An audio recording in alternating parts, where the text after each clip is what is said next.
আমি মনে করি এখানে আমার কিন্তু একটা সবথেকে বড় শিক্ষা আমি শিখে এসেছি যে আমি কিন্তু আরও বেটার হতে পারি। তার জন্য আমাকে নিজেকে আরও কঠোর পরিশ্রম করতে হবে, এটা আমার চ্যালেঞ্জ। আমি নিজেকে ওখানে ওই স্টেজে চ্যালেঞ্জ করেছি যে আমার হাতে আমার টাইম আর বেশি নেই, 2 মাস টাইম, 2 মাসে আমি অনেক কিছু ইমপ্রুভ করতে পারবো নিজের উপর। যখন আমি ফোর্থ হতে পারি তাহলে ফার্স্ট নিশ্চয়ই হতে পারি। অবশ্যই এটা আমি মানি। যখন আমি এতটা দূরে এসে যদি ফোর্থ হতে পারি তাহলে আমি ফার্স্ট কেন হতে পারবো না? আমি যেই जय हिंद। भारत की बेटी ने फिर से एक इतिहास रच दिया। इनको जो आप देख पा रहे पिंकी सासमोल, आप लोग पहचानते होंगे बिगा। आज से कुछ महीने ये साल भर पहले इनका वीडियो हम लोगों ने बनाया था, उस समय भी इन्होंने देश का परचम लहराया था। और इस बार फिर विदेश के धरती पर भारत की नारी ने भारतीय तिरंगा फहरा दिया है। आपको बता दें, पश्चिम बंगाल की निवासी पिंकी सासमोल ने थाईलैंड में जाकर भारत का परचम लहराया। दीदी ने वहाँ पे ये जो खेला आप देख पा रहे बॉडी बिल्डिंग जो फिजिक्स कंपटीशन था उसमें गई थी, पार्टिसिपेट की थी और बाकायदा भारत का परचम लहरा का ही है। किरम लागছে? খুব ভালো লাগছে। কোথায় খেলতে গেছি? আমি থাইল্যান্ডে, ব্যাংকক, থাইল্যান্ড। আচ্ছা, কি খেলা ছিল ওখানে? Women's body building. আমি ওমেন্স বডি বিল্ডিংয়ে বিলো 55 কিলোতে খেলেছি। কিরম টাফ ছিল খেলা? ভীষণ টাফ। কেন, আমার ফার্স্ট হচ্ছে বডি বিল্ডিংয়ে হচ্ছে ইন্টারন্যাশনালে ফার্স্ট ছিল আমার এশিয়ান চ্যাম্পিয়নশিপ। তা সেখানে যাদের সঙ্গে আমি খেলেছি অলরেডি তারা মানে নেই করে 5 থেকে 6 বার 7 বার করে হচ্ছে তারা ওয়ার্ল্ড এবং এশিয়ান চ্যাম্পিয়ন। তাদের সাথে? হ্যাঁ, তাদের সঙ্গে আমি কম্পিটিশনে ফাইট করি। তা ফাইটে আমার 4th আসে। বাট আমার নেক্সট টার্গেট, আমি ওখান থেকেই বলেছি যেন সামনে আমার ওয়ার্ল্ড আছে নভেম্বরে, তা আমি আমার বেস্ট দেব। আর আমি চাই যাতে আমি 1st, 2nd, 3rd মধ্যে থাকি, সেটা আমার এখন চেষ্টা, এটাই চলবে এখন। আচ্ছা দিদি, একটা কথা বলো, এরম একটা ছোট গ্রাম থেকে বেরিয়ে থাইল্যান্ড অবধি যাওয়া কতটা স্ট্রাগল? প্রচুর স্ট্রাগল। এটা অ্যাকচুয়ালি আমি তো মানে খেলাধুলা প্র্যাকটিস করছি, কিন্তু এই যাওয়ার জার্নিটা আমার একার পক্ষে সম্ভব না। সেই জন্য আমার পাশে প্রত্যেকটা মানুষ থরে থরে এসে আমাকে হেল্প করেছে। প্রথমত আমি কলকাতা পুলিশের বডিগার্ডে আমি পোস্টিং, আমি একজন হচ্ছে সিভিক পুলিশ। তা বডিগার্ড লাইন্সে আমি জিমেই থাকি। সেখানে আমার যেমন তরুণ, যেই স্যারের আন্ডারে আমি থাকি সেটা হচ্ছে তরুণ দাস, তিনি হচ্ছে সাব ইন্সপেক্টর, এবং ভুট্টো খান, উনিও এক এসআই স্যার। আর ওই কলকাতা পুলিশ যে জিম আছে, ওই জিম থেকে আমাকে প্রচণ্ড পরিমাণে সাপোর্ট করে আমার প্র্যাকটিসের জন্য। আমার সেরকম ডিউটি হয় না, আমি জিমে প্রচণ্ড পরিমাণে প্র্যাকটিস করি, যেহেতু আমার এই গেমটাতে হচ্ছে একদিনও আমাকে প্র্যাকটিস অফ করা যাবে না, আমাকে প্র্যাকটিস কনস্ট্যান্ট করতে হবে, এমন ডায়েটটাকেও আমাকে ঠিকঠাক রাখতে হবে। সেইটা ওনারা প্রচণ্ড ভালোভাবেই দেখে আমার, যাতে কোনো অসুবিধা না হয়। আর তারপরে এই থাইল্যান্ডে যাওয়ার যে জার্নিটা অনেকটা একটা অ্যামাউন্টের ব্যাপার, সেই অ্যামাউন্টটা তো আমার পক্ষে সম্ভব হচ্ছিল না। তখন এই স্যার, তরুণ স্যার, ভুট্টো স্যার, তারা আমাকে আমাদের কলকাতা পুলিশের সিপির কাছে ব্যবস্থা করার জন্য কিছু ব্যবস্থা করেছে। এমনকি আমাদের রাজ্য পুলিশ যে ডিজিপি স্যারের, ওখানেও আমাকে কাগজপত্র, আমার ফাইল গেছে, আমার চিঠি গেছিলো, যেটা আমাকে ইন্ডিয়া থেকে যে চিঠিটা এসেছিলো যে আমি ইন্ডিয়া টিমে সিলেক্টেড হয়েছি, সেই চিঠিটা পৌঁছে দিয়েছিল। সেখানে তাদের কাছে যাওয়া, তারা আমাকে অনেক ফিনান্সিয়াল মানে সাপোর্ট করে, Kolkata police and both West Bengal police, তাদের জন্যই আজকে কিন্তু আমি আজকে ওখানে যেতে পেরেছি। चलिए, एक चीज़ आपको बताना चाहेंगे, एक सिविक वॉलंटियर हम लोग जब देखते हैं किसी सिविक वॉलंटियर को रास्ते पे खड़े होकर ड्यूटी करते हुए, अभी मोस्ट ऑफ द टाइम आप वेस्ट बंगाल के किसी भी रास्ते पे जाइएगा तो आपको सिविक वॉलंटियर नज़र आ जाएंगे रास्ते पे ड्यूटी करते हुए, चाहे वो ठंडा हो, गर्म हो, आंधी हो, तूफान हो, किसी भी मौसम में हो, सिविक वॉलंटियर आपको रास्ते पर मिलेंगे। लेकिन हम लोग का जो मानसिकता है ना, वो सही तरीके से काम नहीं करता, इसीलिए अधिकतर टाइम पे सिविक वॉलंटियर पे सवाल खड़े करते हैं। जो इनको आप देख पा रहे हैं, हाथ में मेडल, सर्टिफिकेट, पीछे इतना सारा मेडल, ये भी एक सिविक वॉलंटियर है। और कहीं ना कहीं पश्चिम बंगाल के हर एक सिविक वॉलंटियर की क्षमता इनके जैसी है, अगर चाहे तो कुछ भी कर सकते हैं। इसीलिए बार बार हम कहना चाहेंगे अपने वीडियो के माध्यम से, किसी भी सिविक वॉलंटियर के ऊपर सवाल खड़े नहीं होने चाहिए, क्योंकि आज इनको देखने की ज़रूरत है। एक सिविक वॉलंटियर होकर पश्चिम बंगाल से थाईलैंड तक का सफ़र तय कर ली, और पश्चिम बंगाल पुलिस के साथ साथ कोलकाता पुलिस ने काफ़ी सहयोग किया। आगे का क्या प्लान है? आगे मेरा नेक्स्ट है नवंबर में वर्ल्ड चैम्पियनशिप, वो इंडोनेशिया में होगा।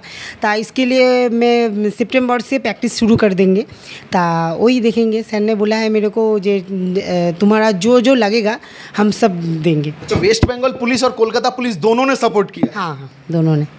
ये सपोर्ट जब मिला तब कैसा लगा? आप सिविक वॉलंटियर है, आपको कोलकाता पुलिस की तरफ से भी सपोर्ट मिला, वेस्ट बंगाल पुलिस ने भी किया, और उसके साथ साथ आपको जिम में पोस्टिंग कर दिया गया ताकि आपका फिटनेस सही रहे। প্রথমত বলি, আমি যেহেতু ওয়েস্ট বেঙ্গলের একজন মেয়ে, তা আমার প্রথম আমার পোস্টিং ছিল এসবিতে। তা সেখানেও আমাকে সবাই হেল্প মানে করতো, বাট আমি বলবো না যে কোনোদিনও করেনি, কিন্তু করতো। তারপরে আমার ডিউটিও হতো, কিন্তু অ্যাকচুয়ালি আমাদের বডি বিল্ডিংটা এমনই জিনিস, তুমি ডিউটি করলে তার সাথে সাথে তোমার প্র্যাকটিসটা আমার অ্যাডজাস্ট হচ্ছিল না, খুব সমস্যা ছিল। সেই জায়গা থেকে আমি যখন 2025-এ কর্ণাটকে খেলতে যাই, তা ওখানে আমি ওমেন্স বডি বিল্ডিংয়ে যাই, ওখানে আমাদের ওপেন ক্যাটাগরি করে দেয়। যেমন এটা যেমন এশিয়ান চ্যাম্পিয়নশিপে যেমন আমার নিজের ক্যাটাগরিতে আমি খেলে আমি 4th হই, তেমনি আমাদের ইন্ডিয়াতে যখন খেলাটা হয়েছিল কর্ণাটকে বেলগাভিতে, তা সেখানে ওপেন একটা ক্যাটাগরি করে দিয়েছিল, সেখানে আমি 4th প্লেস পাই। 4th প্লেস পাওয়ার পর ওখানে যেহেতু আমি এবার ইন্ডিয়াকে রিপ্রেজেন্ট মানে সিলেকশন ট্রায়ালের জন্য যাওয়ার জন্য আমি করি, রেডি হব বলে ভাবি। তা তখন আমার ডিউটির খুব একটু অসুবিধা হয়, তখন আমাকে স্যার বলেছিল যে এই তরুণ স্যার মানে যে হচ্ছে কলকাতা পুলিশের বডি বিল্ডিংয়ের একজন মানে ভীষণ পরিমাণে একটা অধ্যক্ষ মানে মানুষ, সে তার হাত ধরে কিন্তু আজকে কলকাতা পুলিশ যে বডি বিল্ডিং টিমটা পুরো এগিয়ে যাচ্ছে, নেতৃত্ব উনি দিচ্ছে এত সুন্দরভাবে।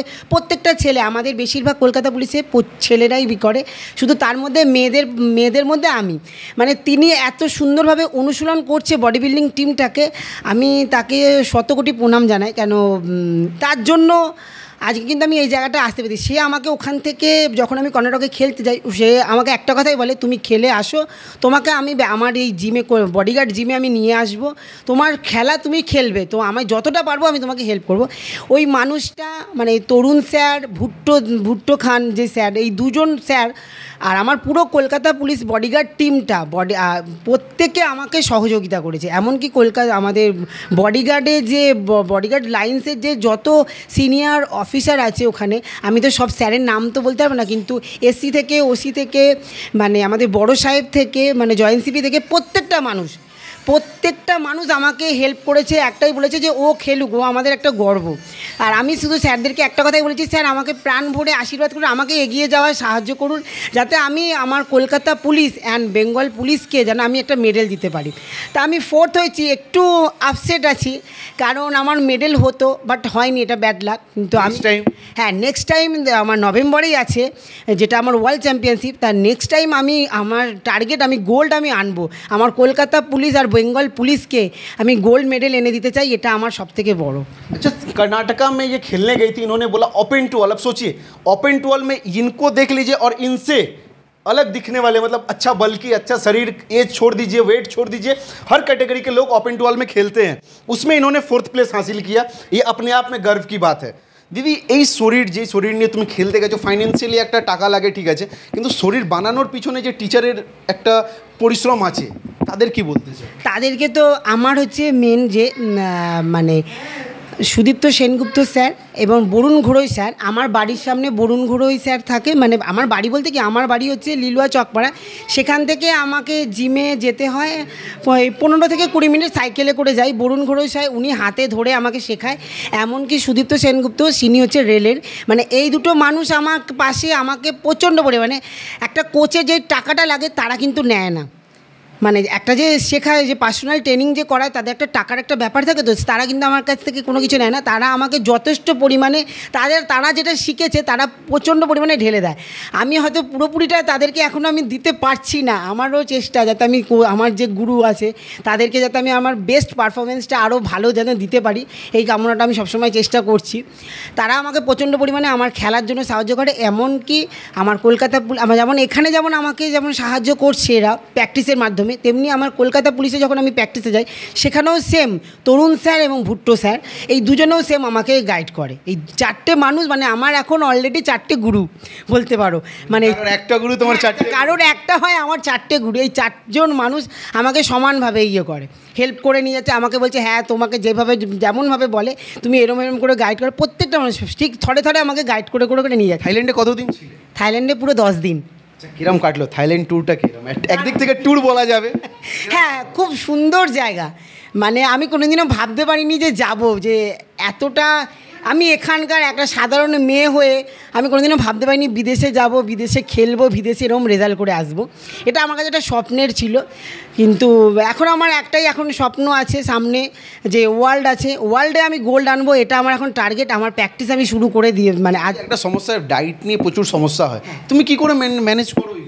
এটা ম্যানেজ করি মানে বাড়িতে তোমার হচ্ছে ডায়েটটা এটা আমার হয়ে যায়, মানে এখন হয়তো মনে হচ্ছে আমি অনেক কিছু খাবো এরকম মনে হয়, কিন্তু বাট যখন আমরা প্র্যাকটিসে শুধু একটা তখন আমার মেন্টালটা আমি সেট করে নিই, মাইন্ডটা আমার এমনই সেট করে নিই যে আমাকে এটা করতে হবে, এটা আমি পারবো। আর এমন কোনো কিছু নেই যে মানুষ পারে না, মানুষ যদি চেষ্টা করে আমি সবই করতে পারে। তা আমি আমার মাইন্ডটাকে তখন সেট করি যে আমাকে এটা করতে হবে যেভাবে হোক, এনি কস্ট। তা সেইভাবে সেট করে আমি আমার ডায়েটটাকে ফলো করি।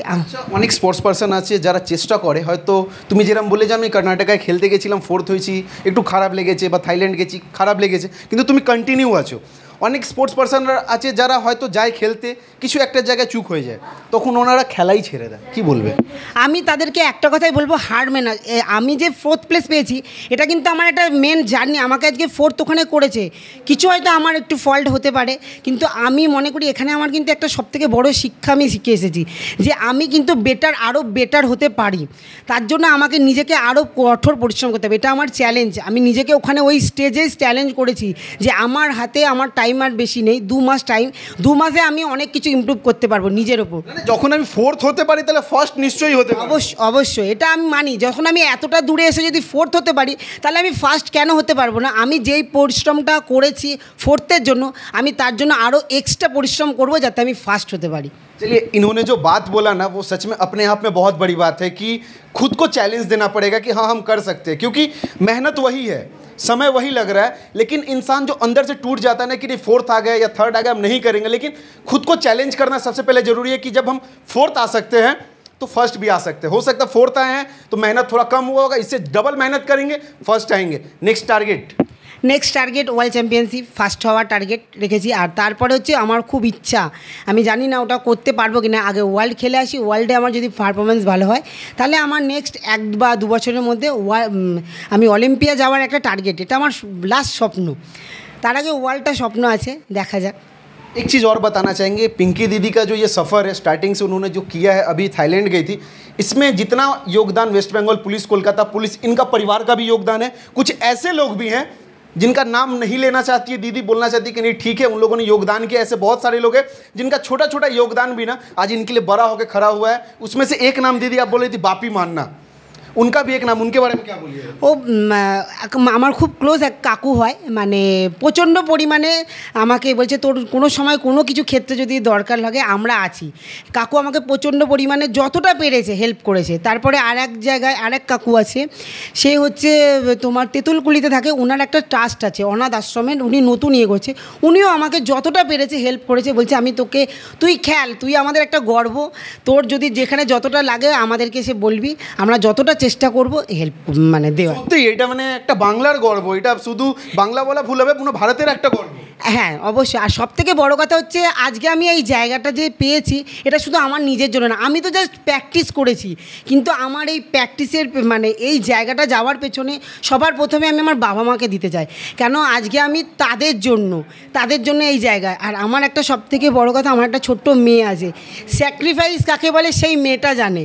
মানে আজকে ও আমার মেয়ের বয়স হচ্ছে 7 বছর, আমি তাকে ফেলে রেখে আমি আমার প্র্যাকটিস করি, সে যে এতটা অ্যাডজাস্টমেন্টটা বোঝে যে একটা বাচ্চা তো সে তো মাকে চায়, কিন্তু সে জিনিসটা বোঝে, সে বলে না পানি আমাকে পনি রাখে, তার আমি বেস্ট ফ্রেন্ড, সে একটা কথাই বলে না তুমি খেলো, তুমি মেডেল নিয়ে আসো, ওটাই আমার কাছে সবথেকে বড় পাওয়া।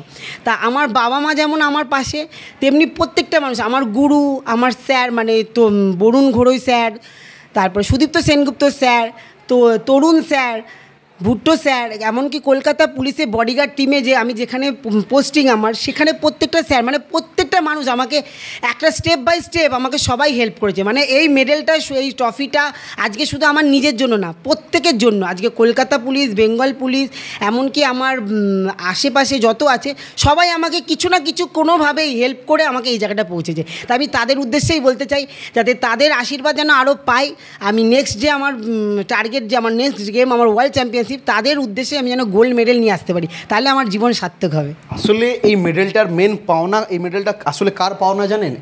এনার মেয়ের। ওই মেয়েটা যদি না বুঝতো তাহলে হয়তো এটা আসতো না, এটা তোমাকে মানতে হবে। হ্যাঁ অবশ্যই। আমার মেয়ে বললাম তো, আমার মেয়ে ছোট্ট একদম 7 বছর বয়স ওর, মানে ও অলরেডি ছোটোবেলা থেকেই, আমি যেহেতু এই খেলাটা অলরেডি মানে 2020 থেকে স্টার্ট করেছি। আমার একটা লাইফের অন্য একটা ব্যাকগ্রাউন্ড মানে ঘটনা ঘটেছিল, সেই পরে আমার এই গেমে আসা। তা এই গেমটাতে আসা সেই সময়, তা সেই তখন ওর বয়স ছিল 3 বছর, মানে 2 থেকে 3 বছর। তখন থেকে যে ও যে স্যাক্রিফাইসটা করে যাচ্ছে, এখনও করছে, আমাকেও ঠিকমতো টাইম, মানে আমি ওকে টাইম দিতে পারি না।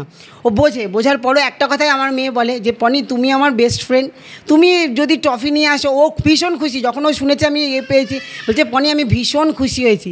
মানে ও যে এই বয়সে এই জিনিসটা বুঝে গেছে, আমার কাছে ওর পাওয়ার মানে আর কিছু ইয়ে নেই।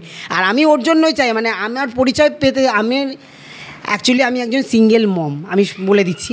তা আমার পরিচয় একটাই, মানে আমি পিঙ্কি শাসমল হতে চাই, আর আমার মেয়ের পরিচয় একটাই, ও পিঙ্কি শাসমলের মেয়ে। এই নিয়েই আমরা দুজন বাঁচতে চাই। তাই এটাই, এর জন্যই আমার এই লড়াই। এই মেয়েদের, আমি কিছু মেয়েদের বলতে চাইছি, এটা আমার পার্সোনাল থেকে, অনেক সময় অনেক ক্ষেত্রে মেয়েরা পিছিয়ে পড়ে। কারণ হচ্ছে অনেকের অনেক রকম সমস্যা হতেই পারে, আমারও এরকম প্রবলেম হয়েছিল। তা আমিও নিজেকে গুটিয়ে নিয়েছিলাম, একটা জায়গায় পুরো আটকে নিয়েছিলাম যে আমি আর বাঁচবো না। তা তখন যখন আমার এরকম ঘটনা ঘটে, আমি অলরেডি ডিপ্রেশনে চলে যাই। আজকে হয়তো আমি ফ্রি এখানে প্র্যাকটিস করে, আজকে খেলে আমি এই জায়গাটা স্ট্রং হতে পেরেছি। যখন আমি ডিপ্রেশনে চলে গেছিলাম, তখন ডক্টর বলেছিল ও যেই জিনিসটা পছন্দ করে, ও কাউন্সিলিং যখন আমার চলেছিল, তখন বলেছিল যে ও যেই জিনিসটা পছন্দ করে ওকে সেই জিনিসটাই ইনভলভ করো। তো আমার বাবা তখন একটা কথা বলছে, ও খেলাধুলাটাকে খুব পছন্দ করে, বলছে ওকে খেলাধুলাতে ইমিডিয়েট না, তাহলে ও বাঁচবে, নাহলে ও বাঁচবে না। সত্যিই তাই। আমি তার 2020 পর থেকে, মানে আপ টু 2021 ফার্স্ট স্টার্টিং থেকে শুরু করে আজও আমার লড়াই চলছে, 2025 মানে লড়াই চলছে। আমি সেই থেকে বডি বিল্ডিংটাকে পুরোই করেছি, কারণ ফার্স্ট আমার গেম ছিল, মাদার গেম ছিল আমার রেসলিং। আমি রেসলিংয়েও আমার মেডেল আছে। তারপর আমি যখন এবার অনেকে বলেছে যে তাহলে রেসলিংয়ে কেন গেলে না, তা আমি রেসলিংয়ে গেছিলাম। তা রেসলিংয়ে তখন স্যার আমাকে বললো যে যেহেতু অনেক দিন একটা গ্যাপ ছিল, তখন একটা রুলস রেগুলেশন থাকে, তা আমাকে একটা অ্যাপ্লিকেশান দিতে বলেছিল। আমি একটা অ্যাপ্লিকেশান দিয়েছিলাম। তা স্যার তখন বলেছিল ঠিক আছে, আমাদের ওখান থেকে কোনো খবর এলে তোমাকে আমরা নিশ্চয়ই জানাবো। আমি বললাম স্যার, কিন্তু আমার হাতে টাইম ছিল না নিজেকে প্রুভ করার জন্য যে আমরা করতে পারি, আমরা বেছে নিয়েছি। এটা তখন আমি নিজেকে সিদ্ধান্ত করেছিলাম যে এমন কঠিন কাজ যেটা খুব কষ্টের, বডি বিল্ডিংটা ভীষণ টাফ, শুধু প্র্যাকটিস না, প্র্যাকটিসের সাথে সাথে ডায়েট, এইটা কিন্তু অনেকে করতে পারে না, তার সাথে মেন্টাল। কেন যখনই তুমি ডায়েটে ঢুকবে না, তখন তোমার মেন্টালিটি কাজ করে না, কেন এই সব সেদ্ধ বয়েল খাওয়াটা ভীষণ টাফ। তখন আমি বলছি যে একটা ছেলে যদি পারে, একটা মেয়ে কেন পারবে না। আমার জার্নি সেখান থেকে হয়েছিল যে আমাকে প্রুভ করতে হবে যে আমি অ্যাজ এ ওম্যান, একজন সিঙ্গেল মম, একটা সিঙ্গেল মম কি করতে পারে। সেই জন্য আমার এই লড়াই এখনও চলছে, আমার নিজের লড়াই চলছে। এরপরে আমার নেক্সট লড়াই হবে আমার মেয়েকে নিয়ে, কারণ ওকেও আমি নিজে সিঙ্গেল মম হয়েও নিজে আমি আমার মেয়েকে এমন জায়গায় তৈরি করতে চাই যাতে সবাই দেখে এটা বলে যে হ্যাঁ, ও সিঙ্গেল মমরাও পারে, যে পিছিয়ে কারোর থেকে পিছিয়ে নেই। মানে তোমার লড়াই এখনো চলে যাবে, এখন কন্টিনিউ, এখন তো সবে স্টার্টিং করেছো, এখন অনেক দূরে যেতে হবে। হ্যাঁ অবশ্যই, এখনও অনেক দূরে যেতে হবে, কেন আমার এই লড়াইটা আমাকে স্ট্রং হতে হবে। অলরেডি স্ট্রং, কিন্তু বাট আমাকে আরও বেশি স্ট্রং হতে হবে আমার মেয়ের জন্য। अब इनका कहानी आप लोगों ने सुनी ली। आप सोच लीजिए, एक सिंगल साइड मदर होने के बावजूद भी सिविक वॉलेंटियर का नौकरी, उसके साथ साथ प्रैक्टिस, डाइट, उसके साथ साथ मतलब इतना सब कुछ हैंडल करके आज थाईलैंड में जाके ये मेडल लाना इतना आसान नहीं है। और हमारी देश की महिलाएं इतनी सक्षम है कि वो ये चीज़ कर सकती है। और आज पिंकी शासमल ने यह साबित कर दिया कि भारत की महिलाएं अगर चाह ले तो वो कुछ भी कर सकती हैं और कुछ भी करने की क्षमता रखती हैं। हालांकि हम लोग आशा करते हैं कि इनका जो आगे का खेला है उसमें इनका बहुत अच्छा प्रदर्शन होगा। और उसके साथ साथ हम लोग बहुत ही मतलब दिल से आभार व्यक्त करना चाहते हैं पश्चिम बंगाल पुलिस एवं कोलकाता पुलिस को, एवं तमाम उन लोगों को जिन लोगों ने मिलकर इनको सहयोग किया और आज ये थाईलैंड गई और थाईलैंड से ये मेडल लेके आई है। ये मेडल सिर्फ इनका अकेला नहीं है, भारत के 140 करोड़ लोगों का ये मेडल है और 140 करोड़ लोगों का आशीर्वाद इनके पास है। और हम लोग उम्मीद करते हैं कि आगे का जो खेला है, जिनमें ये तैयारी अभी कर रही है, शायद नवंबर में इनका खेला है वो, उसमें ये गोल्ड लाएगी और उस टाइम भी भारत का साथ ही साथ पश्चिम बंगाल का परचम लहराएगी। जय हिंद।